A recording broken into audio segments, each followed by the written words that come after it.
अस्सलाम वालेकुम dear student, this is Imtiaz Ali physics mentor. तो आज हम बात करेंगे क्लास 10th का जो चैप्टर नंबर 8 है उसके प्रॉब्लम्स के ऊपर बात करेंगे। वर्क, पावर और एनर्जी है, तो उसके प्रॉब्लम्स सारे के सारे इंशाल्लाह सॉल्व करेंगे। और आगे बढ़ने से पहले जैसे कि मैं आपको बताता हूँ कि इसी चैप्टर के जो फार्मूलाज हैं वो आपको याद करने हैं। जो वर्क का फार्मूला है वो F/D है। W=F/D। कभी कभी यहाँ का सीटा भी लग जाता है। ये कॉन्सेप्चुअल लेक्चर में आपको बताऊंगा कि क्यों लगता है।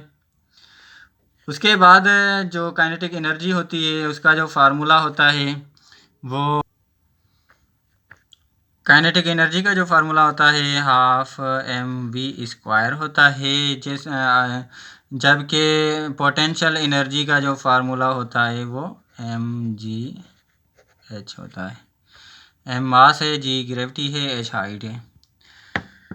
तो अभी मज़ीद जो फार्मूलाज हैं कभी कभी law of conservation of energy भी यूज़ कर लेते हैं प्रॉब्लम्स में।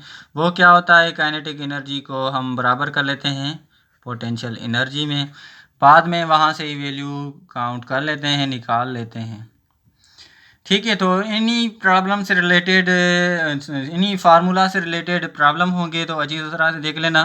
तो शुरू करते हैं। पहला प्रॉब्लम है, how much work is done to displace horizontally body 40 metre by force of 200 Newton.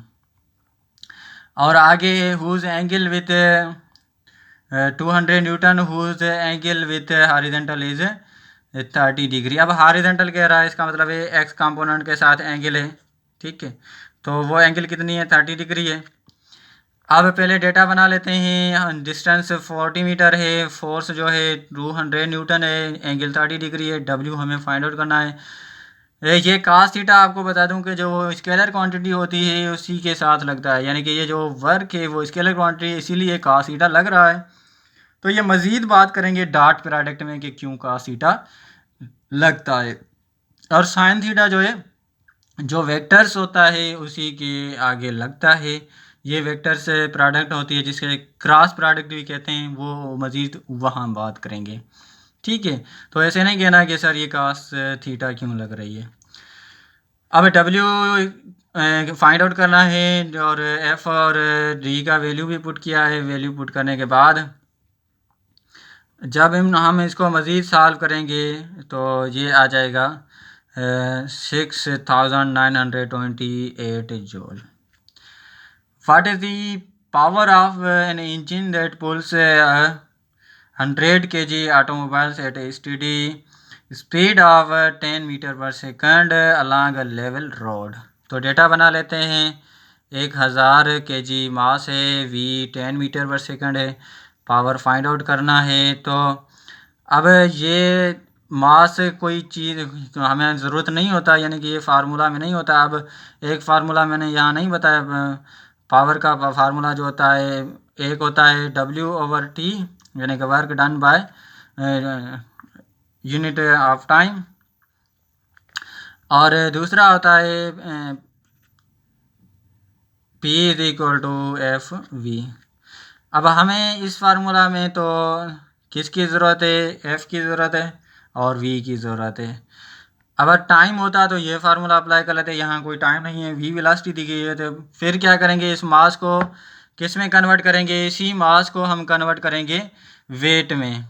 जबकि हमें पता है कि W=mg है, ये m मिला हुआ है तो g को मल्टीप्लाई करेंगे। जब ये वेट को कन्वर्ट कर मास को कन्वर्ट कर रहे हैं वेट में, तो ये वेट आ गया 980 न्यूटन, सॉरी 9800 न्यूटन। तो कभी कभी भूल भी जाता हूँ। तो ये मज़ीद यानी कि ये फोर्स मिल गया है। अब एफ वी, ये हमें हमारा फार्मूला होता है पावर का, P=F/V। उसकी जगह पुट करेंगे तो ये वैल्यू आ जाएगा 98,000 वाट। वाट जो होता है वो ऐसा यूनिट होता है पावर का। अब मज़ीद सॉल्व कर लेते हैं। तीसरा number with what velocity can 1960 watt motor raise mass of 100 kg। एक मोटर है जिसका पावर 1960 है, और वो एक मास है 100 kg का, तो पूछ रहा है इसकी वेलोसिटी कितनी होगी, यानी कि गाड़ी है उसका मास इतना है और उसके अलावा उसके इंजन का पावर इतना है, तो वो गाड़ी कितनी स्पीड से चल सकती है, सिंपली यही है। तो अब इसको देख लेते हैं कि क्या है। अब ये डेटा है, पावर हमें दिया गया है, मास दिया गया है, वेलोसिटी फाइंड आउट करनी है। तो पहले ही मैंने आपको बता दिया है कि किस तरह से हम इसको सॉल्व कर सकते हैं। तो पहले ही मैंने बता दिया है कि जो मास होता है इसको हम वेट में कन्वर्ट करते हैं। वेट का जो फार्मूला W=mg है, ये फार्मूला है। वहाँ जी का वैल्यू पुट करेंगे और मल्टीप्लाई करेंगे तो वेट हमें आ जाएगा। अब वो वेट जो होता है वो एक तरह का फोर्स होता है, यानी कि फोर्स और वेट बराबर ही हैं, तो वेट को फोर्स कह सकते हैं, फिर फोर्स को वेट कह सकते हैं। दोनों का यूनिट भी न्यूटन होता है, वैसा यूनिट। तो यहाँ फोर्स है तो वहाँ उसकी जगह पे वेट पुट करेंगे। ठीक है, ये देखो F=W। अब इसको मज़ीद सॉल्व करेंगे तो ये देखो हमें क्या चाहिए, वेलोसिटी चाहिए। वेलोसिटी यहाँ होगी, F को यहाँ डिवाइड करेंगे दूसरी साइड जाकर, तो वैल्यू पुट करेंगे तो आ जाएगा 2 मीटर पर सेकंड। अब चौथा प्रॉब्लम ये है कि अब by mass 50 kg on motor bike is moving with 20 metre per second, what is the K E kinetic energy. अब एम वी, आपको पता है कि जो काइनेटिक एनर्जी का फार्मूला होता है mv² होता है। एम भी मिला हुआ है, वी भी मिला हुआ है, तो हम जल्दी से ही निकाल देंगे। ½ mv² है, तो ये m है, ये v है। काइनेटिक एनर्जी हमें फाइंड आउट करनी है। हाफ एक कांस्टेंट है, m की जगह पे 50 किलोग्राम पुट करेंगे क्योंकि ऐसा यूनिट में कन्वर्ट हुआ है। तो इसकी जगह पे 20 पुट करेंगे। जैसे ही पुट करेंगे मज़ीद सॉल्व करेंगे तो ये आ जाएगा 10,000 जूल, जबकि जूल जो है वो ऐसा यूनिट है एनर्जी का। अब मज़ीद सॉल्व कर लेते हैं। मज़ीद 5वां नंबर प्रॉब्लम ये है कि what is the potential energy stored car weight 200 newton when lifted 50 metre straight up. ये पोटेंशियल एनर्जी हमें फाइंड आउट करना है, जबकि पोटेंशियल एनर्जी का जो फार्मूला है वो क्या होता है, वो mgh होता है। अब mg की जगह पे w भी पुट कर सकते हैं, तो पोटेंशियल एनर्जी का जो फार्मूला है वो W×H भी हो सकता है। ये वेट मिला हुआ है और ये h यानी कि d या h सेम बात होती है। तो h मिला हुआ है, पोटेंशियल एनर्जी हमें फाइंड आउट करनी है। इसकी जगह पे हम क्या करें, पुट करेंगे, w पुट करेंगे, जबकि w हमें मिला गया है 2000 न्यूटन है। 2000 को जब 50 से मल्टीप्लाई करेंगे तो 1,00,000 बन जाएगा। 1,00,000 जूल, यानी कि जूल जो है वो भी एनर्जी का यूनिट है। कोई भी एनर्जी हो उसका ऐसा यूनिट जो होता है वो जूल होता है। तो ये छठा प्रॉब्लम कर लेते हैं। अब box is pushed 5 metre across level of surface by horizontal force of 200 newton, how much work is done. अब एफ भी मिला हुआ है और डी भी मिली हुई है, तो वर्क निकालना आसान है। तो क्या करेंगे, F×D करेंगे तो यहाँ 1,000 जूल आ जाएगा, दोनों को मल्टीप्लाई करेंगे। ठीक है, अब एंगल नहीं दी हुई तो छोड़ दो, इसे एंगल लिखने की कोई ज़रूरत नहीं। तो F/D ये फार्मूला अप्लाई करो। ठीक है, जब एंगल होती है तो बाद में वो एंगल वाला फार्मूला अप्लाई करना। What is the kinetic energy of 2000 kg का travelling at 90 kilometre per hour. अब 90 किलोमीटर पर आवर इसको मीटर पर सेकंड में कन्वर्ट करना है, बाद में सॉल्व करना है। अभी मास ये दिया गया है, उसके अलावा यहाँ आप देख सकते हो कि वेलोसिटी पहले किलोमीटर पर आवर है में, अब इसको कन्वर्ट करेंगे। अब कन्वर्जन जो है वो पहले 3 चैप्टर में मैंने अच्छी तरह से एक्सप्लेन कर लिया है। तो ये ज़ीरो इस ज़ीरो से कैंसिल आउट हो जाएगी, ये ज़ीरो इस ज़ीरो से कैंसिल आ गई। अब मज़ीद जब सिंपलीफाई करेंगे तो 25 मीटर पर सेकंड आ जाएगा। अब ये अब ऐसा यूनिट में आ गया है, तो एम भी ऐसा यूनिट में था, तो वी अब ऐसा यूनिट में आ चुका है। तो मज़ीद सॉल्व करेंगे, मज़ीद सॉल्व करेंगे तो ये हमारा आंसर आ जाएगा 6,25,000 जूल। ठीक है, तो अभी ये बिल्कुल ही छोटी वीडियो है, 8 प्रॉब्लम है, तो लास्ट प्रॉब्लम कर लेते हैं। लास्ट प्रॉब्लम ये है कि an object weighing 10 newton falls through a distance of 100 metre. What is the velocity just before strike the ground, assume there is no friction.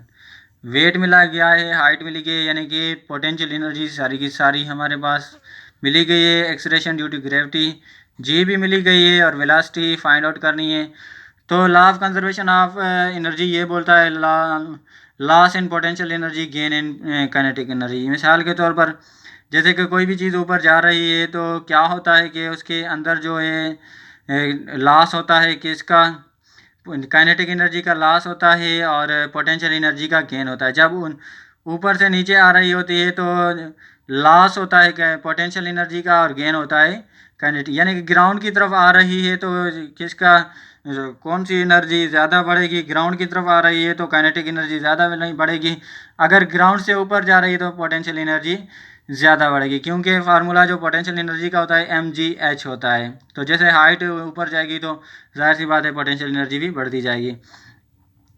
अब loss in potential energy gain in potential kinetic energy, ये वाली condition apply करेंगे। ये m जो है इसी m के साथ कैंसिल आउट हो गया। कैसे कैंसिल हो गया? ये m यहाँ मल्टीप्लाई करा है, यहाँ जाकर डिवाइड करेगा। जैसे डिवाइड करेगा तो m से कैंसिल आउट हो जाएगा। अब मज़ीद देखो और कोई चीज़ नहीं कैंसिल आउट हो रही तो ये 2 जो है ये यहाँ डिवाइड करा है, इस साइड जाकर मल्टीप्लाई करेगा। यहाँ क्या बच गया? 1 इंटू वी स्क्वायर बच गया। इन दोनों को मल्टीप्लाई करें तो सिर्फ और सिर्फ वी स्क्वायर बच गया। अब वी स्क्वायर यहाँ क्या बचा हो? m तो कैंसिल आउट हो जाए, 2gh बच चुका है, तो ये 2gh है। अब यहाँ वैल्यू पुट करेंगे, वैल्यू पुट करने के बाद ये सॉल्व करेंगे, सॉल्व करेंगे तो 14 मीटर पर सेकंड आ जाएगा।